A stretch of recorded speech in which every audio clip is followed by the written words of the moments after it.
नीतीश कुमार ने लल्लन सिंह को क्यों किया कटघरे में खड़ा? लल्लन सिंह को सूली पर चढ़ाने की क्या है नीतीश कुमार की वजह? नीतीश कुमार चल रहे कोई राजनीतिक चाल?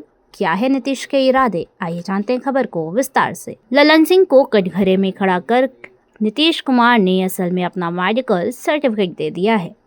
जो लोग उनके बेटे निशांत की बातों को गंभीरता से नहीं ले रहे थे, उनको नीतीश कुमार ने अपनी तरफ से आश्वस्त कर दिया है कि वो बिल्कुल तंदुरुस्त हैं। बता दें, पाला बदल पॉलिटिक्स के लिए मशहूर हो चुके नीतीश कुमार ने अपने ही साथी लल्लन सिंह को कटघरे में खड़ा कर दिया है, और वो भी प्रधानमंत्री नरेंद्र मोदी के सामने। लल्लन सिंह को लेकर कोई शक होने लगा है या ये कोई राजनीतिक चाल है, इसको लेके बयानबाजी और अटकलें शुरू हो गई हैं। वैसे सेहत पर उठते सवालों के बीच कई राजनीतिक विरोधी नीतीश कुमार के स्वास्थ्य को लेकर मेडिकल बुलेटिन जारी करने की मांग कर रहे थे, लेकिन मधुबनी की सभा में और मंच पर मोदी की मौजूदगी में जिस तरह नीतीश कुमार ने लल्लन सिंह को कटघरे में खड़ा कर दिया, उनके तो पैरों तले जमीन ही खिसक गई होगी।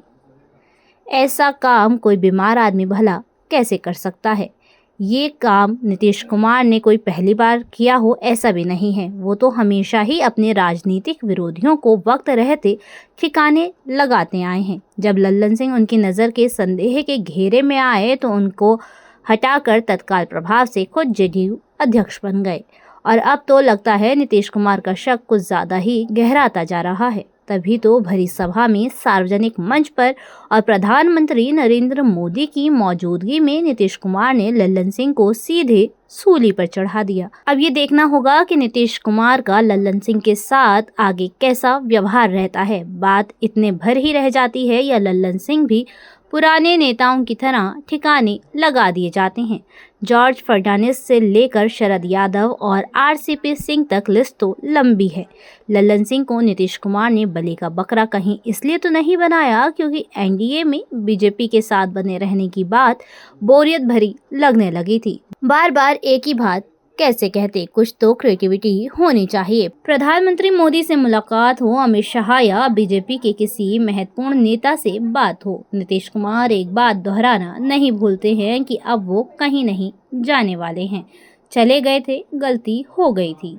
मधुबनी की सभा में भी पीएम मोदी को यही बात समझा रहे थे और थोड़ा नयापन लाने के लिए उसमें लल्लन सिंह के नाम का तड़का लगा दिया ताकि ताजगी बनी रहे, बात पुरानी ना पड़ जाए और ऐसा ना हो कि बात ही बिगड़ जाए। बात तो बस इतनी ही है कि आने वाले बिहार चुनाव में बीजेपी नीतीश कुमार को एनडीए का नेता बनाए रखे, भले ही उसके लिए किसी साथी की बलि क्यों न देनी पड़े। कुर्सी बची रही तो ऐसे तमाम साथी मिल जाएंगे, नहीं तो कौन पूछेगा। प्रधानमंत्री नरेंद्र मोदी का शुक्रगुजार होने में कोई कसर बाकी न रहे। नीतीश कुमार ने खूब शुक्रिया भी कहा और फिर आगे बोले, हम लोग तो हमेशा एक साथ रहे हैं, लेकिन बीच में कुछ गड़बड़ कर दिया हमारा पार्टी वाला, और यहीं पर वो बैठे हैं। अब उन्हीं से पूछिए, बाद में उन्हीं को लगा कि वो लोग गड़बड़ हैं, फिर हम लोग उनको छोड़ दिए।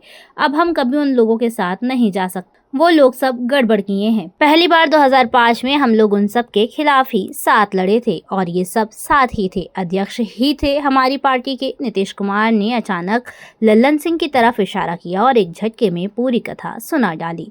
प्रधानमंत्री नरेंद्र मोदी पूरे इत्मीनान से सुन रहे थे और अगल बगल में बैठे लोगों के अलावा सामने बैठी भीड़ भी, जाहिर है लल्लन सिंह भी। देखा जाए तो नीतीश कुमार ने कुछ गलत भी नहीं कहा है, ऐसा ही हुआ होगा। होता है, सीनियर नेता एक दूसरे से विचार विमर्श करते हैं। कई बार नेता साथियों से सुझाव मांगता है और कई बार साथी खुद सुझाव लेकर आते हैं, लेकिन ऐसा भी तो नहीं कि नीतीश कुमार हर सलाह मान ही लेते होंगे। अगर नीतीश कुमार को लगता है कि लल्लन सिंह की सलाह गलत थी तो ऐसी तमाम गलतियां हुई होंगी। लल्लन सिंह ही क्यों, बहुत सारे साथी नेताओं ने की होंगी। सवाल ये है कि निशाने पर लल्लन सिंह ही क्यों आ गए। धन्यवाद।